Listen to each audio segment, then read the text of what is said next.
Climbing that this morning. So good morning. It's about 8 a.m. I just left the Madison Spring Hut, and I am climbing Mt Madison, which is a rock scramble for the most part. They say it's a pretty difficult section of trail. It takes about 4 hours to go 3 miles, so, but I don't know, we'll see. Right now, just get ready to go up, and I got one shoe essentially. I haven't duct taped my shoe up yet because I'm gonna see how long I can make it on this this foot and this shoe.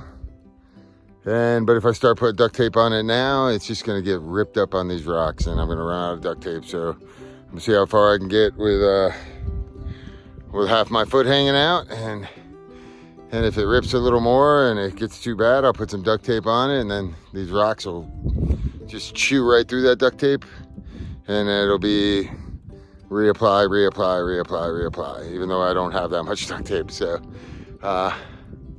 it's gonna be a day, man. Wish me luck. Stay tuned.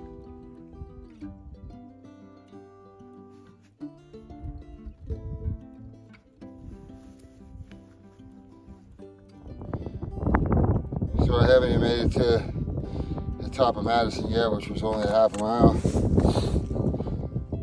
And my left shoe just ripped out.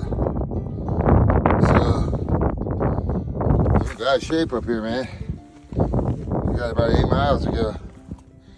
I don't think these bad boys are gonna make it. But this rocky terrain, your foot's shifting in different directions, and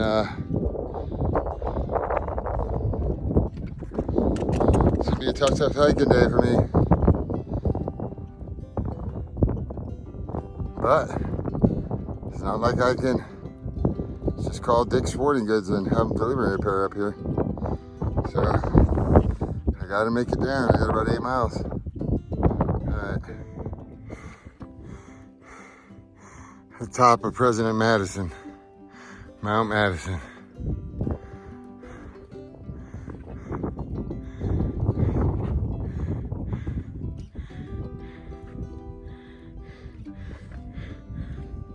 Maybe my favorite climb so far.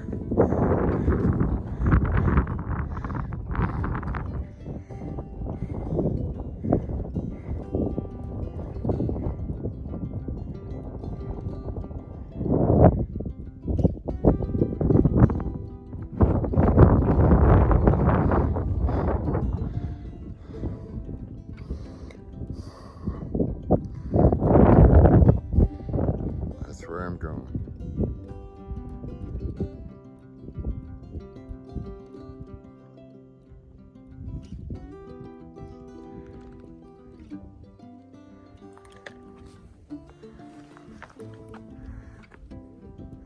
That's Mount Washington.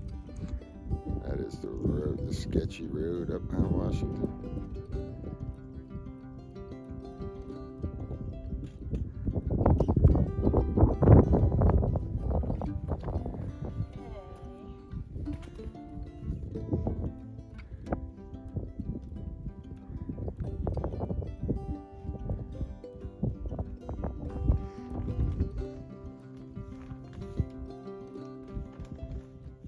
Drive.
Beautiful, man. Finally in a t-shirt alone. Probably 50 degrees up here, but there's no wind. Very little wind. It's beautiful today. Absolutely beautiful. My last day in the Prezzies. And couldn't ask for nothing better. This is where I'm going.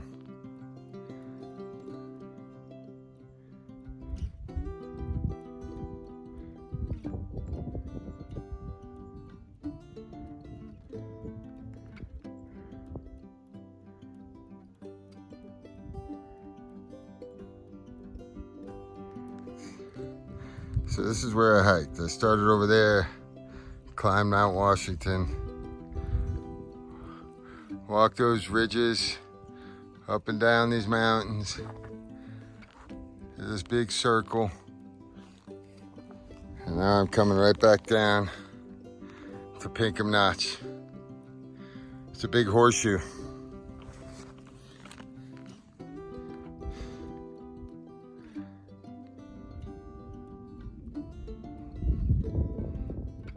The horseshoe known as the Prezzies.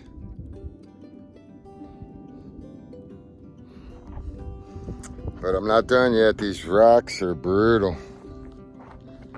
They're just slow. Slow. So I was telling a story yesterday. There's a, and I can't remember if it's a proverb or what, but this philosopher named Alan Watts, public speaker philosopher Alan Watts, I heard it in one of his lectures, and he says there is a potato farmer, and one day this nomad comes up and looking for work, and the potato farmer says, "You could fix my fence," and the worker goes out there and just blasts through the fence, fixes every single inch of the fence, and should have took weeks. He did it in a day, and the farmer's like, "Oh my God, you're phenomenal." And the guy said, "Do you have any more work?" And he says, "You can paint the fence." And one day the guy paints the fence masterfully, and it's beautiful. And the farmer's like, "I've never had a worker like this in my life. This guy is phenomenal." And on the third day, the guy asks for more help again, and he goes, takes him down in the basement. There's potatoes stacked from the floor to the roof, and he says, "You could separate these potatoes. Ones we could sell, ones we could cook with, and ones we need to discard into 3 different piles." And he left the guy down there, and he comes back at the end of the day, and still a stack of potatoes, and the guy's like, "I'm leaving, I quit." The farmer's like, "You can't quit." He's like, "You're the best worker I've ever had." He said, "You fixed my fence and you painted my fence like nobody ever could." And the guy's like, "Fixing and fences and painting fences is fine, but this potato business is decision after decision after decision. It's exhausting." And that's kind of the way this hiking is. It's just looking at every rock. It is trying to figure out your path. It is complete immersion, and it's exhausting, man. It's okay to walk. We could just walk, and it's fine. But this is concentration, and it's difficult, and that the story just tells us that the thinking part is what really makes us suffer, and it's difficult. If we could just do, right? That's why I say we're human doings, not human beings. And it's so easy for us to do things, but it's exhausting, going down and slow and painful and methodical and looking at every rock, especially when both your shoes are blown out. So I'm gonna get back to it. Stay tuned for more.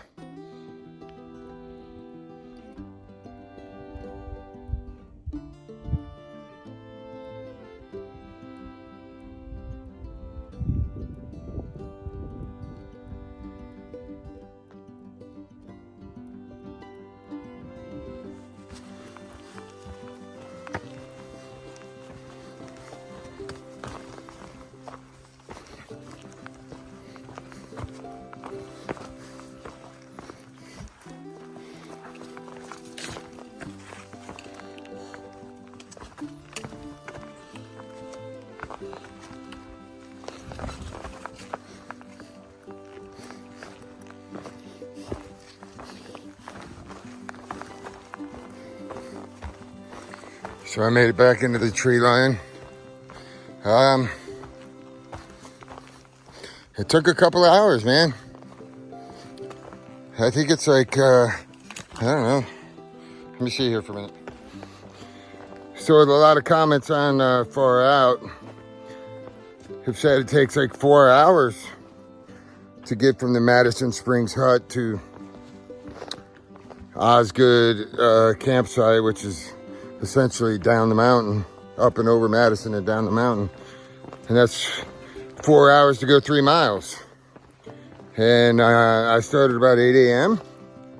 and it's 10:15. So it took me 2 hours and 15 minutes to go 1.8 miles. Just because it's really slow.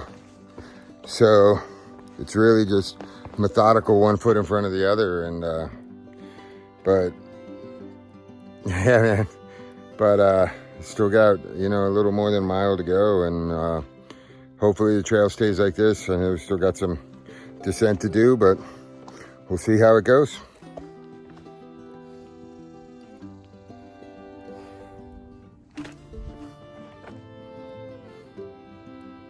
Of course, it didn't stay nice and smooth and cruisy. Straight down, but pretty easy compared to the rock scrambles of the higher elevations. Let me show you.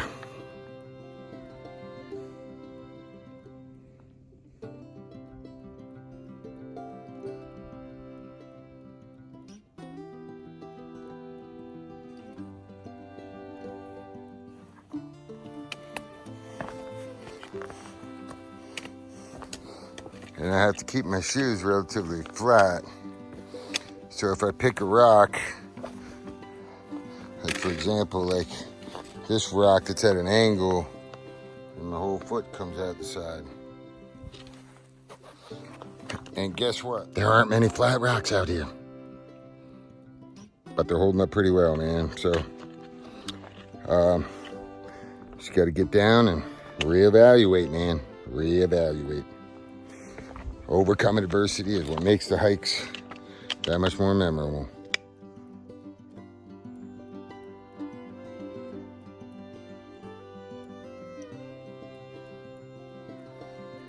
All right, so I made it to the Osgood tent site. It's like 11:15, so to go 3 miles took me like 3 hours and 15 minutes. Like everybody said, it's about a mile an hour up here. I think I got just less than 5 miles to go to Pinkham Notch Visitors Center and figure out this shoe situation. So should be pretty cruisy now. At least it's relatively flat with only a couple of little jogs in there, but it's hiking, man. I don't know what to expect, to be honest with you. But it's, I guess the prezzies are done, man. I'm a little saddened about that, but thankfully, for the most part, so far through the Whites, I've had some beautiful, beautiful weather, and minus some windy conditions and some really, really freezing conditions 2 days, and 1 day super, super cloudy when I scaled Washington. But luckily, I got to see Washington twice, so second day was absolutely beautiful. So, all right, I'm gonna try to get through this next 5.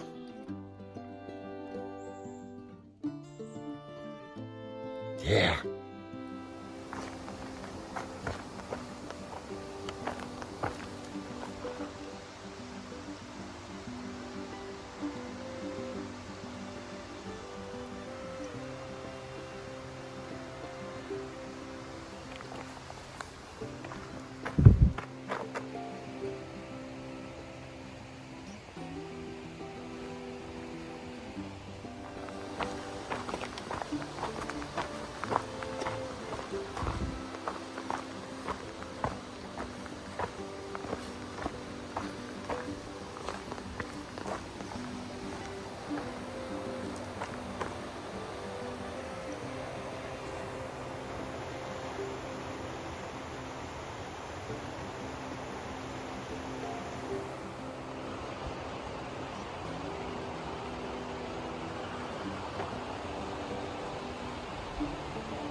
Classic Wingit fashion,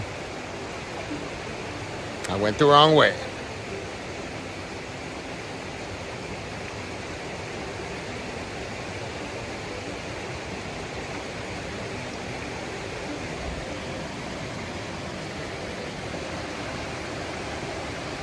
I'm out in the middle of nowhere. But check it out. Show you what I'm looking at.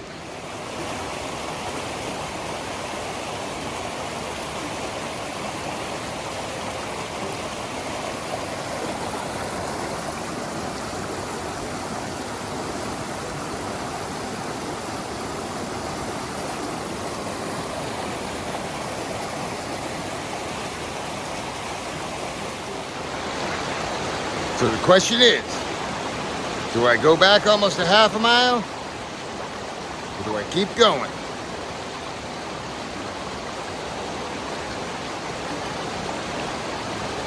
What do you think?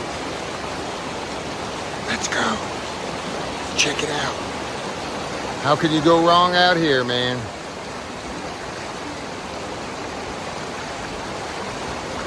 Wing it style.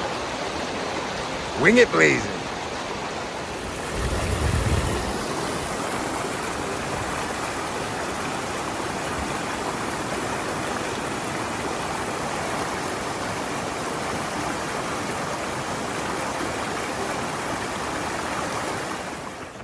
I guess this trail is called the Great Gulf Trail.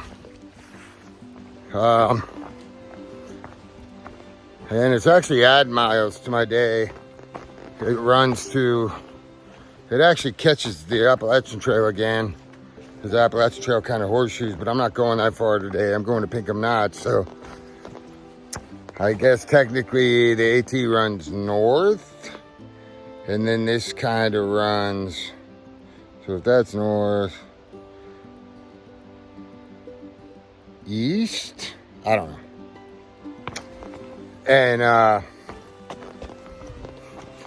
And it turns south a little bit, and then I'll have to catch 16 and road walk back to Pinkham Notch. So it's probably adding a mile or two, but I would have added a mile anyway if I had to walk back a half a mile. And so I'm gonna take this beautiful trail to Highway 16 and then head back north or whatever direction to Pinkham Notch. So it's going to get me to the same place. It's just a little diversion, man. Little diversion.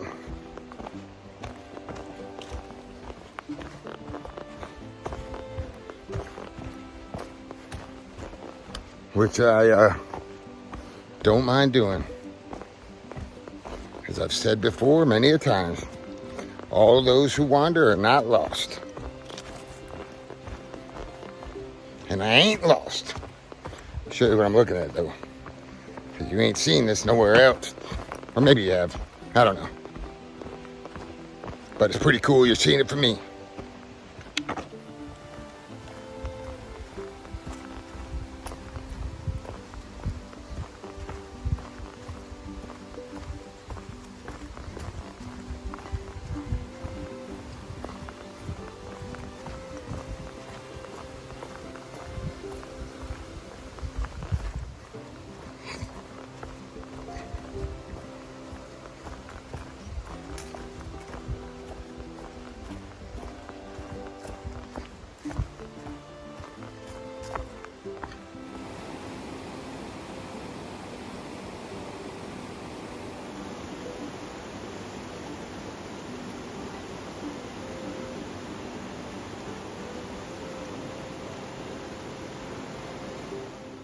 Okay, so if you can see this here, I was right here. The trail's actually going south right now. I came from up this way. And instead of keeping south, I took this, it's called the Great Gulf Trail. And this down here is my final destination. Right here, Pinkham Notch Visitors Center. Before the trail again hooks east and then comes back north again. So what I am doing is gonna keep taking this side trail where it turns back up here north, take Highway 16 all the way back down to here. I don't know if that makes any sense at all. But I am right here. I should probably be right here if I stayed on the trail. But that is me, out in the middle of nowhere, on the Great Gulf Trail. The Great Gulf Trail turns north along this river before it turns back down to right here to Highway 16. At which time I'll follow it back down to get to where I meant to go. So let me see here. Maybe you can see it better now. The big triangle, man, the big triangle. So had I just stayed on the trail, you can see where this turns back north up here. And then I'm gonna come back down. So I'm adding a little bit of mileage. But I'm enjoying this trail so far. And I don't know if you could tell, but it eventually connects back over here to the AT, which would cut out all that section, which I don't want to do. So I'm going to take this road down to Pinkham and meet my friends there, and that'll end my hike today. All right, wing it blazing.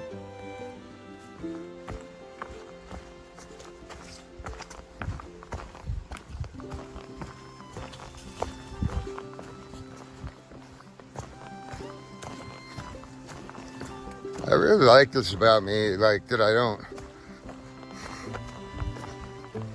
don't freak out, and that I really just follow no particular path in general, man. And I think I said this, if you've been with me the whole time, then you know that I say I'm winging it with intention, and that my path is out of no path, and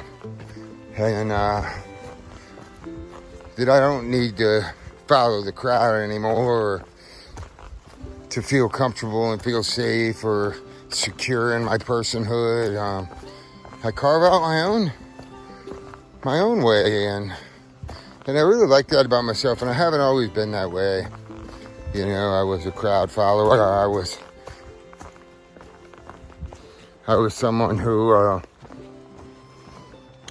didn't really have any goals or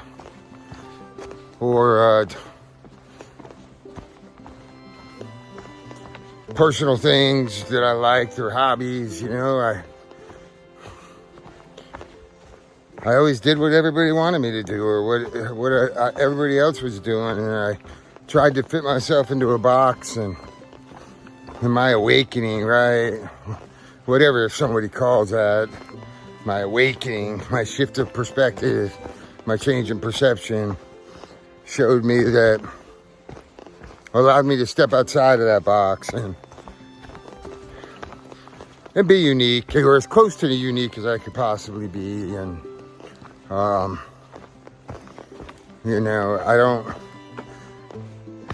authenticity to me is,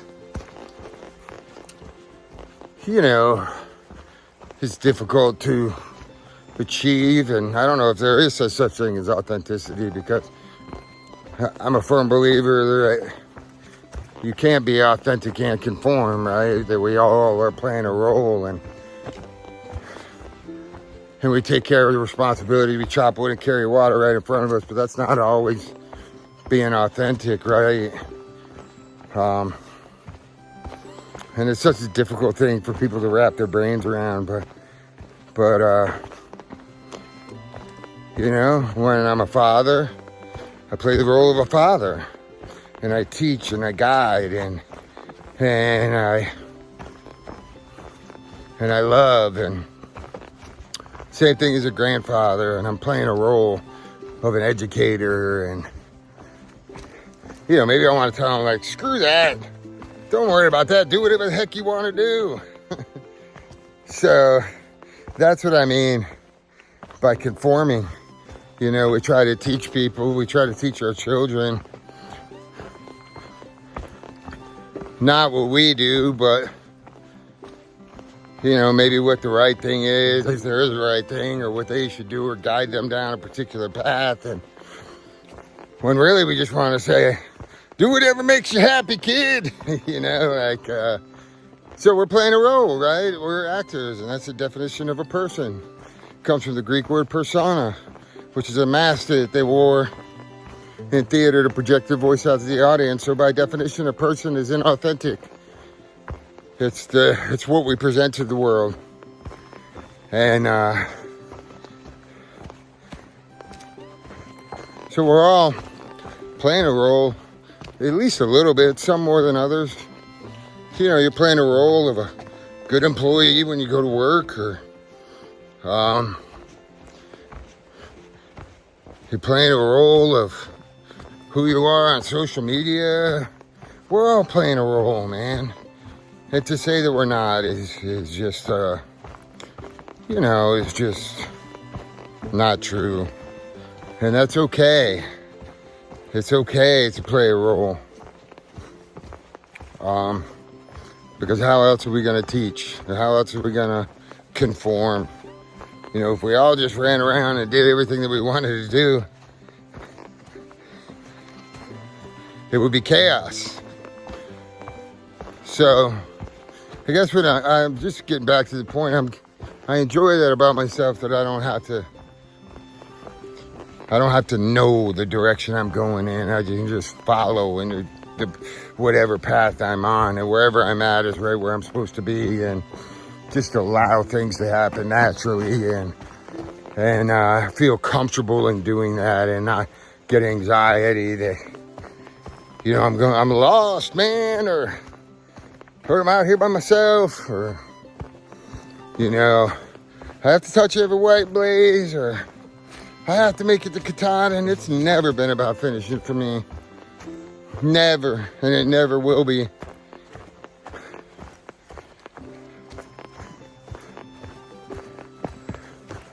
I'm just a guy walking in the woods, man, and trying to soak it all in and breathe it in, and just be comfortable in any environment and be content in any situation. And, you know, a lot of people come out here looking for something, and I didn't come out here looking for anything, and I found some stuff, but, you know, it's that old adage, if you're looking for a girlfriend or a boyfriend, that's exactly when you don't find them. It's when you're not looking that it shows up, and that's with everything in life, man. So I don't seek anything anymore,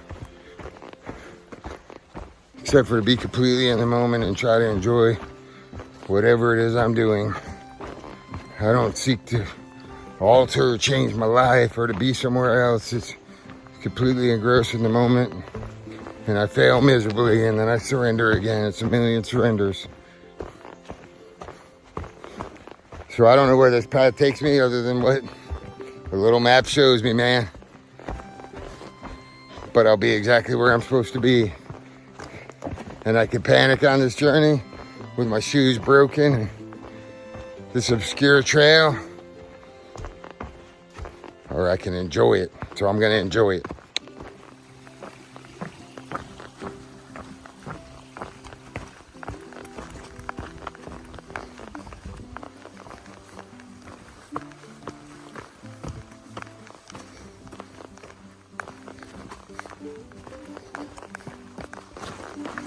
Here.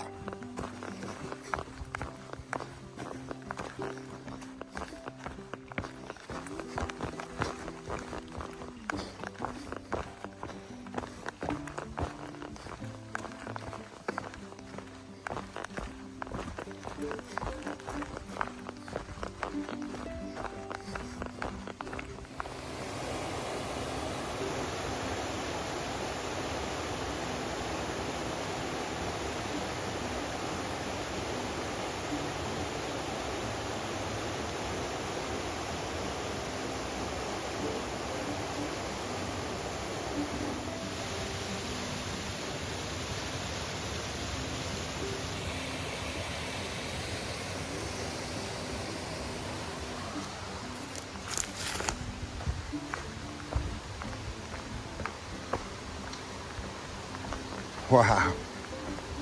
today is the day you can swim too, man.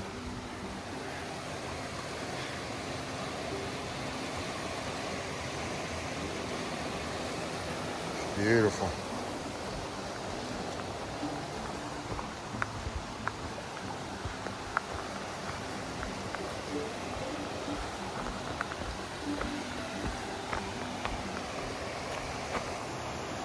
That's crystal clear water. Best water you'll ever drink right there.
Whew, it's a hot road walk, about 4 miles. Maybe I should have turned around.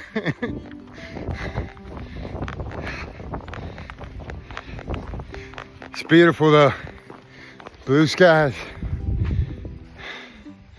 a little bit uphill.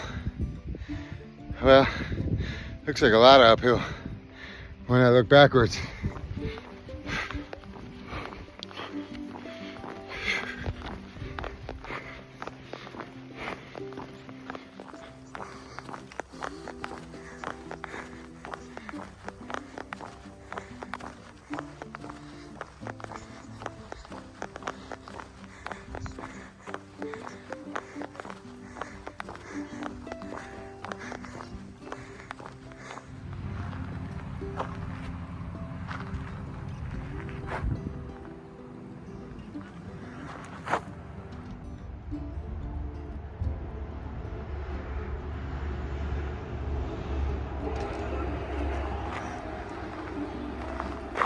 How you doing?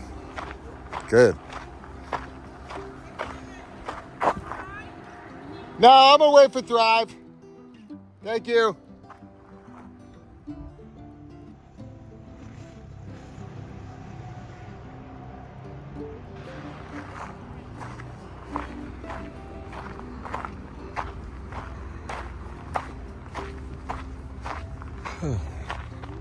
So I just made it to the Pinkham Notch Visitors Center.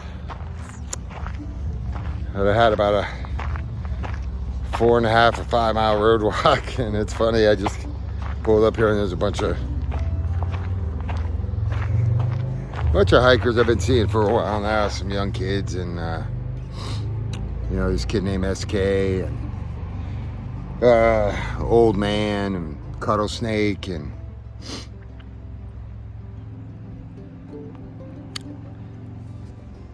they were laughing at me when I was walking on the road. This car drives by. I was trying to hitchhike up here and I didn't get picked up at all, and this car drives by and they're all hanging out the window. They're like, hey! And I just thought it was some local guys just razzing me as I was walking along the road, and it was those guys that got picked up here and heading into Gorham to get some McDonald's and come back. So I'm like, you guys didn't pick me up. They're like, we didn't have any room. But so I made it here and just waiting for Thrive and figure out if we're gonna go into Gorham tonight or what we're gonna do. And bunch of the hikers that I've been hiking with throughout the Whites, at least, some of them are going home. Hopscotch just asked me if I wanted to ride into town, her and Ramble. She's actually going home for the night, and Ramble's going to the Quality Inn, and some of the young guys I was just mentioning are hiking up to the first part of Wildcat and gonna camp, and I don't know what we're gonna do yet. And maybe I don't know how much my shoes are gonna make it. I don't know if they'll make it up Wildcat or not. So maybe going to Gorham. Maybe stay here. I don't know. Maybe find a stealth campsite. Just gonna wait and see what she wants to do and go from there. So, but I don't know if I should hike tomorrow in these shoes. Supposedly it's the steepest mile on the AT, or steepest couple miles on the AT. I don't know. Up Wildcat. So, I pushed my luck in them today. Side of my foot is hanging out of both shoes, and so I don't know how much more they're gonna take. I really don't know, but figure it out tomorrow. Can't believe them little bastards didn't pick me up. All right, peace, good night.